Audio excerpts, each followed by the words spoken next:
मधुबन के बाबा,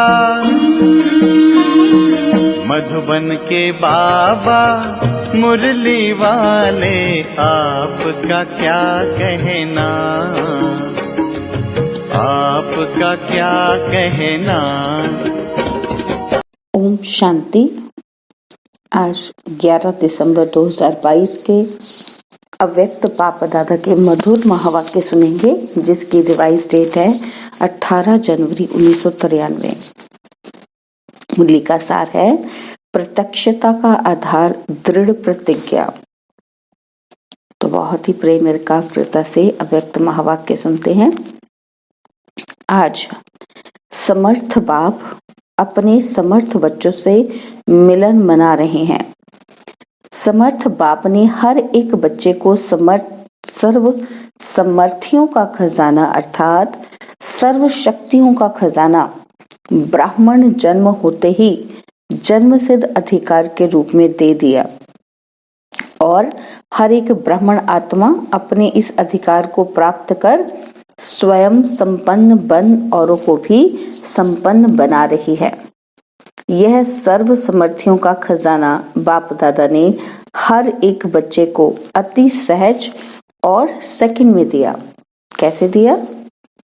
सेकंड में स्मृति दिलाई, तो स्मृति ही सब समर्थियों की चाबी बन गई। स्मृति आई मेरा बाबा, और बाप ने कहा मेरे बच्चे। यही रूहानी स्मृति सर्व खजानों की चाबी सेकंड में दी। मेरा माना और सर्व जन्म सिद्ध अधिकार प्राप्त हुआ। तो सहज मिला ना, बस दिल से मेरा कहा मेरा बाबा। तो बाबा ने क्या किया? सर्व अधिकार, सब खजाने जो भी बाबा के पास है, सब का मालिक बना दिया हमें। तो बाबा कहते सहज मिल गया। अभी हर ब्राह्मण आत्मा निश्चय और नशे से कहती है, क्या कहती है? बाप का खजाना सो मेरा खजाना।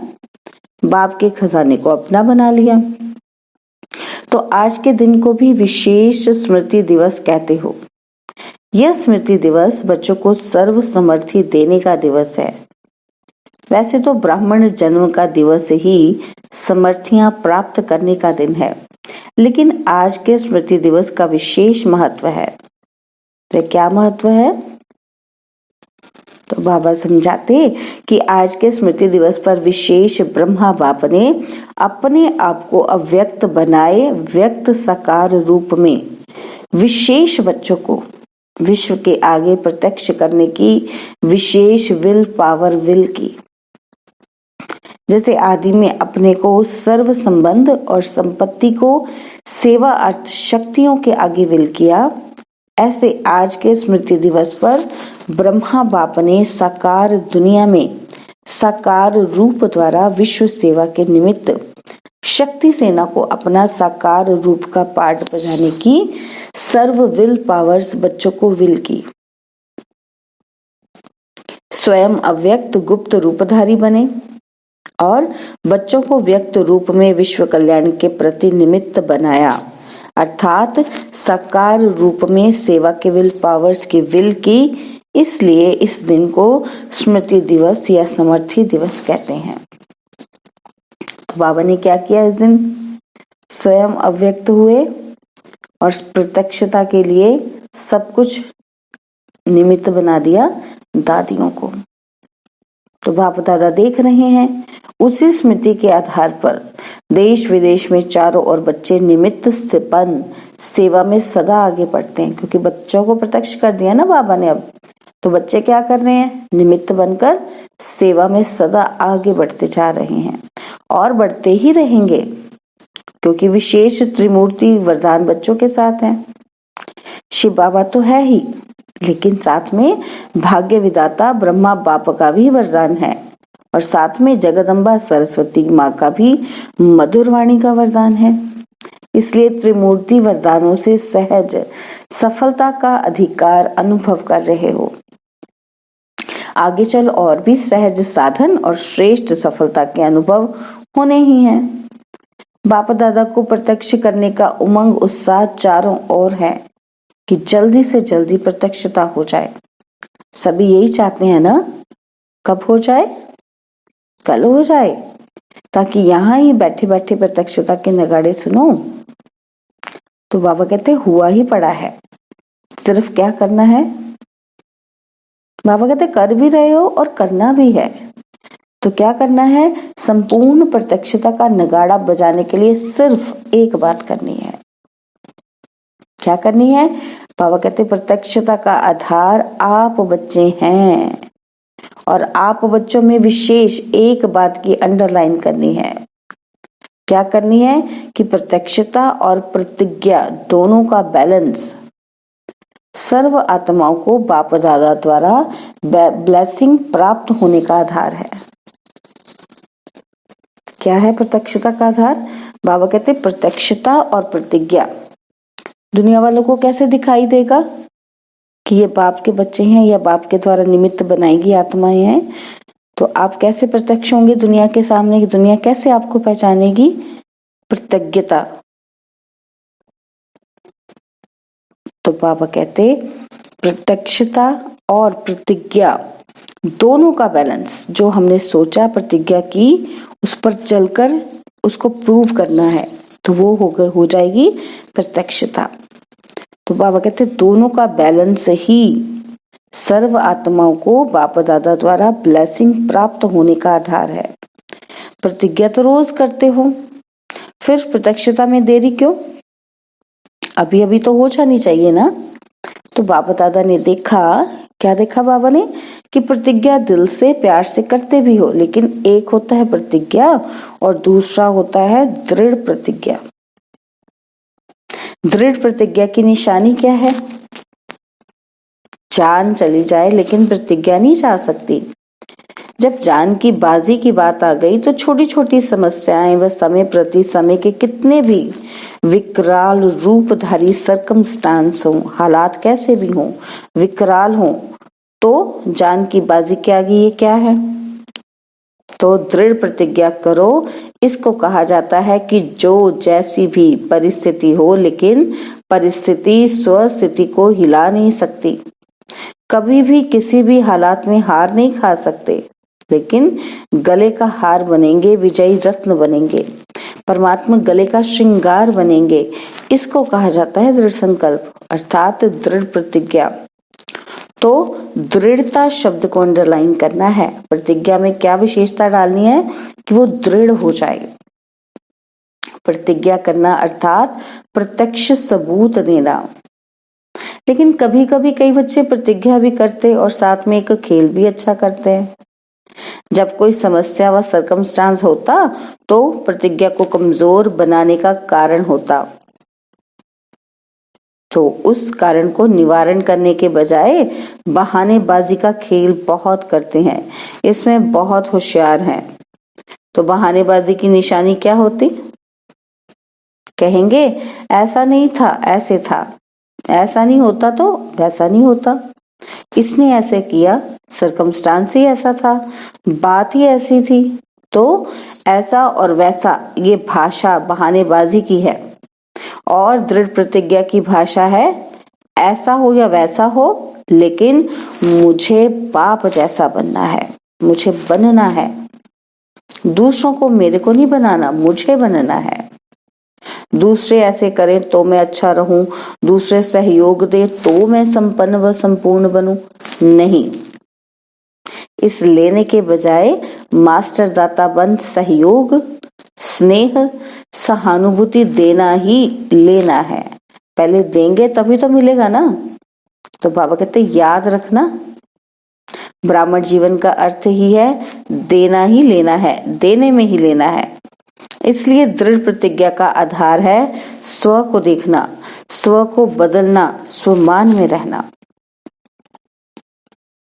दृढ़ प्रतिज्ञा का आधार क्या है?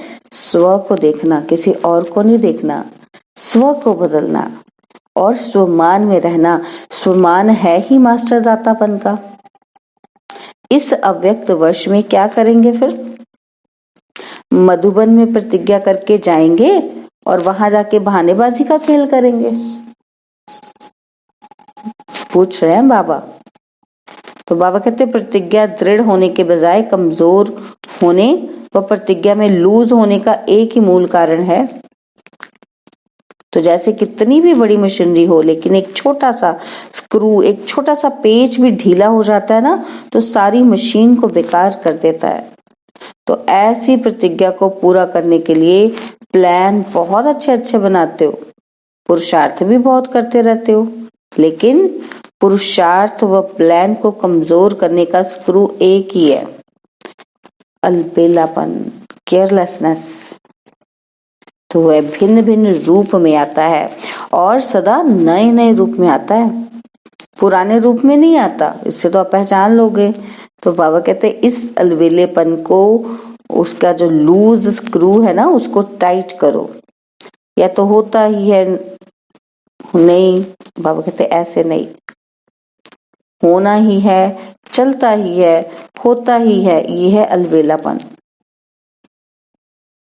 हो जाएगा, देख लेना, विश्वास करो, दादी दीदी मेरे ऊपर एतबार करो, हो जाएगा। नहीं, बाप जैसा बनना ही है, अभी अभी बनना है, टाइम नहीं डालना, अभी अभी इसी क्षण।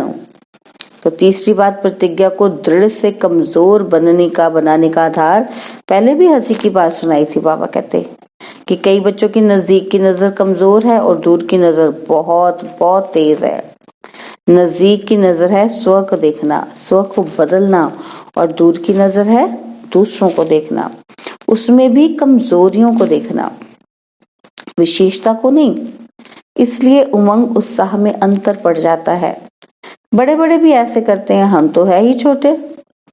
तो दूर की कमजोरी देखने की नजर धोखा दे देती है, इस कारण प्रतिज्ञा को प्रैक्टिकल में ला नहीं सकते। तो समझा क्या करना है? तो अभी स्क्रू टाइट करना आएगा व नहीं आएगा? समझ का स्क्रू ड्राइवर तो है ना, टाइट कैसे करेंगे? पेचकस से करेंगे ना। तो पेचकस क्या है? हमारी समझ। समझ के आधार से हम क्या करेंगे? ढीले स्क्रू को टाइट। तो है ना, बाबा कहते ये यंत्र तो है ना, ये वाला समझ। बाबा कह रहे समझ है ना। तो इस वर्ष समझना, चाहना और करना, तीनों को एक समान बनाओ। तीनों को समान करना अर्थात बाप समान बनना। हम समझ भी रहे हैं, चाहते भी हैं और करना भी है, तो इनका बैलेंस होना चाहिए। एक ही समय पर ये चीजें होनी चाहिए। अगर बाप दादा कहेंगे कि सभी लिख कर दो, तो सेकंड में लिख देंगे। बाबा कहते चिटकी पर लिखना कोई बड़ी बात नहीं है। चिटकी माना पेपर पर। बाबा कहते कॉपी पेन पेपर पर तो लिखना कोई बड़ी बात नहीं है। मस्तक पर दृढ़ संकल्प की स्याही से लिख दो। कहाँ लिखना है? मस्तक पर दृढ़ संकल्प की स्याही से। लिखना आता है ना? मस्तक पर लिखना आता है या सिर्फ चिटकी पर लिखना आता है? कागज पर ही लिखना आता है? तो बाबा कहते सभी ने लिखा? पक्का? कच्चा तो नहीं जो 2 दिन में मिट जाए? करना ही है, जान चली जाए लेकिन प्रतिज्ञा नहीं जाए, ऐसा दृढ़ संकल्प ही बाप समान सहज बनाएगा। तो कभी मेहनत कभी मोहब्बत, इसी खेल में चलते रहेंगे। तो आज के दिन देश विदेश के सभी बच्चे तन से वहां हैं लेकिन मन से मधुबन में हैं। इसलिए सभी बच्चों के स्मृति दिवस के अलौकिक अनुभव में बाप दादा ने देखा कि अच्छे अच्छे अनुभव किए, सेवा भी की है। अलौकिक अनुभवों की और सेवा की हर एक बच्चे को मुबारक दे रहे हैं। सबके शुद्ध संकल्प, मीठी मीठी रूह रिहान और प्रेम के मोतियों की मालाएं बाप दादा के पास पहुंच गई। रिटर्न में बाप दादा भी स्नेह की माला सभी बच्चों के गले में डाल रहे हैं। हर एक बच्चा अपने अपने नाम से विशेष याद प्यार स्वीकार करना। बाप दादा के पास रूहानी वायरलेस सेट इतना पावरफुल है जो एक ही समय पर अनेक बच्चों के दिल का आवाज पहुंच जाता है। ना सिर्फ आवाज पहुंचता लेकिन सभी की स्नेही मूर्त भी मर्ज हो जाती है। तो देखो बाबा भी हमको देख लेता है अच्छे से, हमारे दिल की आवाज भी बिना बोले बाबा सुन लेता है। इसलिए सभी को सम्मुख देख विशेष याद प्यार दे रहे हैं।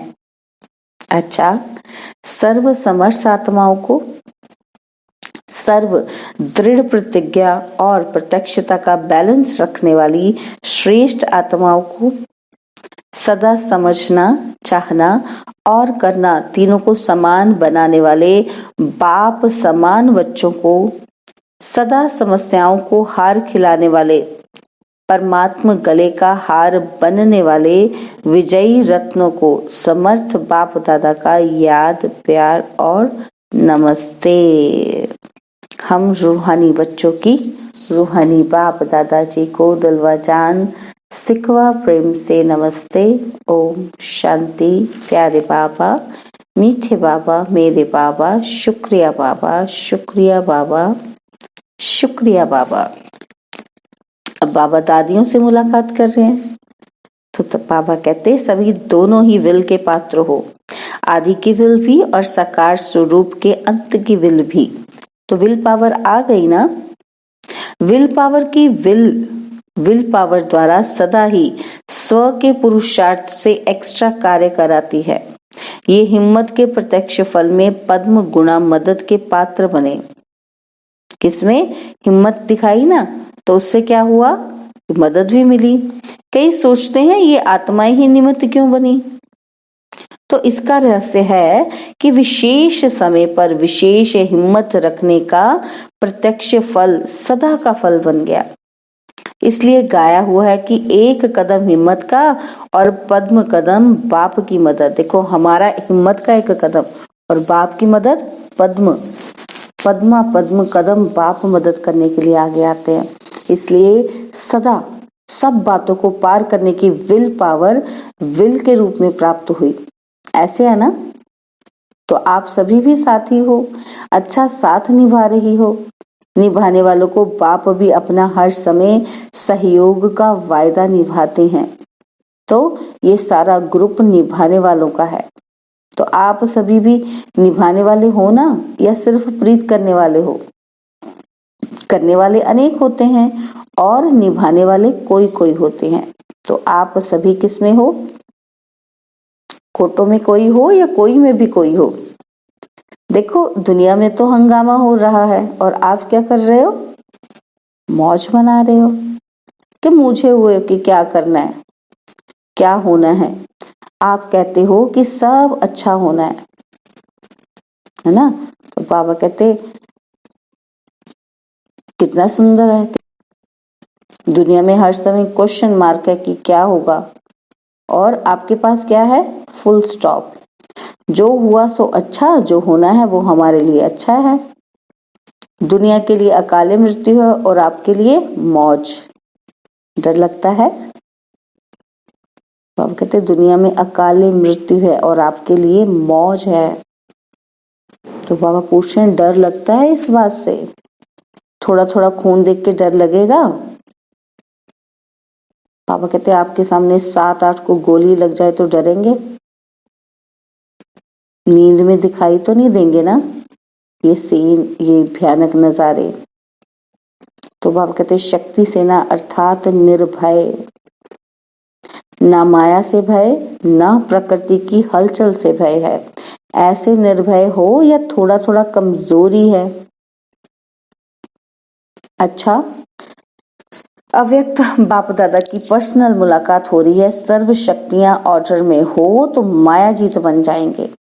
तो बाबा जिन बच्चों से पर्सनल मुलाकात कर रहे हैं उनको बाबा ने क्या कहा कि अगर सर्व शक्तियां ऑर्डर में हो तो क्या होंगे हम, माया जीत। सभी अपने को सदा माया जीत प्रकृति जीत अनुभव करते हो। माया जीत बन रहे हैं या भी बनना है। जितना जितना सर्व शक्तियों को अपने ऑर्डर पर रखेंगे और समय पर कार्य में लगाएंगे तो सहज माया जीत हो जाएंगे। अगर सर्व शक्तियां अपने कंट्रोल में नहीं है तो कहां ना कहां हार खानी पड़ेगी। मास्टर सर्वशक्तिमान अर्थात कंट्रोलिंग पावर हो। क्या कंट्रोलिंग पावर हो कि जिस समय जिस शक्ति को आवाहन करें वो हाजिर हो जाए, सहयोगी बन जाए। ऐसे ऑर्डर में हैं? बाबा कहते हैं आपकी शक्तियां, सर्व शक्तियां ऑर्डर में है जो आगे पीछे होती रहती हैं कि ऑर्डर करो अभी और आए आधे घंटे के बाद, तो उसको मास्टर सर्वशक्तिवान कहेंगे? मास्टर कहेंगे, मालिक कहेंगे कि नौकर आया उसी वक्त? तो बाबा कहते हैं आप सभी का टाइटल है मास्टर सर्वशक्तिवान, तो जैसा टाइटल है वैसा ही कर्म होना चाहिए ना। है मास्टर और शक्ति समय पर काम में नहीं आए तो कमजोर कहेंगे या मास्टर कहेंगे? तो सदा चेक करो और फिर चेंज करो कि कौन कौन सी शक्ति समय पर कार्य में लग सकती है और कौन सी शक्ति समय पर धोखा देती है। अगर सर्व शक्तियां अपने ऑर्डर पर नहीं चल सकती तो क्या विश्व के राज्य अधिकारी बनेंगे? विश्व राज्य अधिकारी वही बन सकता है जिसमें कंट्रोलिंग पावर, रूलिंग पावर हो। अधिकार है ना, उसके पास कंट्रोल भी कर लेगा, रूल भी कर लेगा। तो पहले स्व पर राज्य, फिर विश्व पर राज्य। स्वराज्य अधिकारी जब चाहे जैसे चाहे वो कंट्रोल कर सकते हैं। तो इस वर्ष में क्या नवीनता करेंगे? जो कहते हैं वो करके दिखाएंगे। कहना और करना दोनों समान हो। जैसे कहते हैं कि मास्टर सर्वशक्तिवान और करने में कभी विजयी और कभी कम है, तो कहने और करने में फर्क हो गया ना। तो अभी इस फर्क को समाप्त करो। जो कहते हो वो प्रैक्टिकल जीवन में स्वयं भी अनुभव करो और दूसरे भी अनुभव करें। दूसरे भी समझें कि ये आत्माएं कुछ न्यारी हैं। चाहे हजारों लोग हो लेकिन हजारों में भी आप न्यारे दिखाई दो, साधारण नहीं। क्योंकि ब्राह्मण अर्थात अलौकिक, यह अलौकिक जन्म है ना, तो ब्राह्मण जीवन अर्थात अलौकिक जीवन, साधारण जीवन नहीं। ऐसे अनुभव करते हो। लोग समझते हैं कि ये न्यारे है, ये समझते हैं कि जैसे हम हैं वैसे ही है, कि लोगों को आप अपने जैसे ही लगो, है ना। डिफरेंट क्या दिखाई देगा? जैसा हम सोचेंगे वैसा हमें करना भी है। तो बाबा कहते आपके इस अलौकिक जीवन को देखकर उनको ये अनुभव होगा ये हमसे बहुत डिफरेंट है। तो न्यारे बनने की निशानी है, जितना न्यारे बनेंगे उतना सर्व के प्यारे बनेंगे। तो जैसे बाप सबसे न्यारा है और सबसे प्यारा है, तो न्यारापन प्यारा बना देता है। तो ऐसे न्यारे और आत्माओं के प्यारे कहाँ तक बने हो ये चेक करो। तो लौकिक जीवन में भी अलौकिकता का अनुभव कराओ। न्यारे बनने की युक्ति आती है ना। जितना अपने देह के भान से न्यारे होते जाएंगे उतना प्यारे लगेंगे। देह भान से न्यारा तो अलौकिक हो गया ना। तो सदैव अपने को देखो कि देह भान से न्यारे रहते हो। बार बार देह के भान में तो नहीं आते हैं। देह भान में आना अर्थात लौकिक जीवन।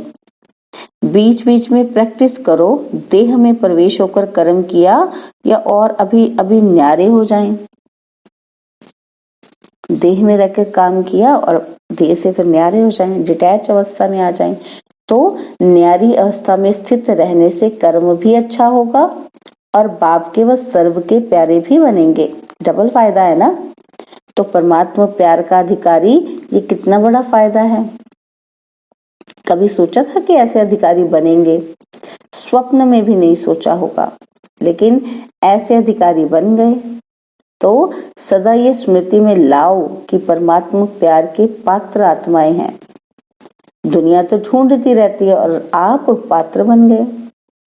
तो सदा वाह मेरा श्रेष्ठ भाग्य, यह गीत गाते रहो, उड़ते रहो। उड़ती कला सर्व का भला। आप उड़ते हो तो सभी का भला हो जाता है, विश्व का कल्याण हो जाता है। अच्छा, सभी खुशी में रहते हो। सदा ही खुश रहना और दूसरों को भी खुश रखना। कोई कैसा भी हो लेकिन खुश रहना है और खुश करना है। अच्छा, बाबा ने वरदान दिया, श्रेष्ठ कर्म और योगी जीवन द्वारा संतुष्टता के 3 सर्टिफिकेट लेने वाले संतुष्ट मणि भव।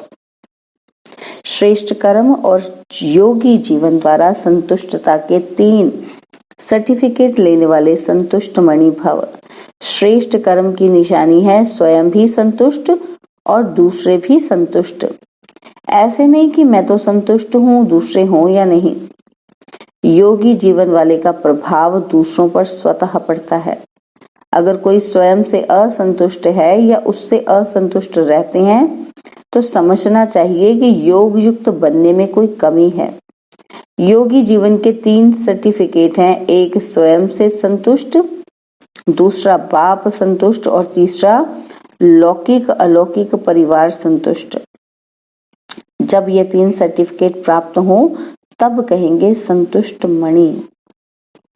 स्लोगन है, याद और सेवा में सदा बिजी रहना ये सबसे बड़ी खुशनसीबी है। याद और सेवा में सदा बिजी रहना ये सबसे बड़ी खुशनसीबी है। ओम शांति। और अब यह एक बहुत अच्छी वीडियो भी जरूर देखें।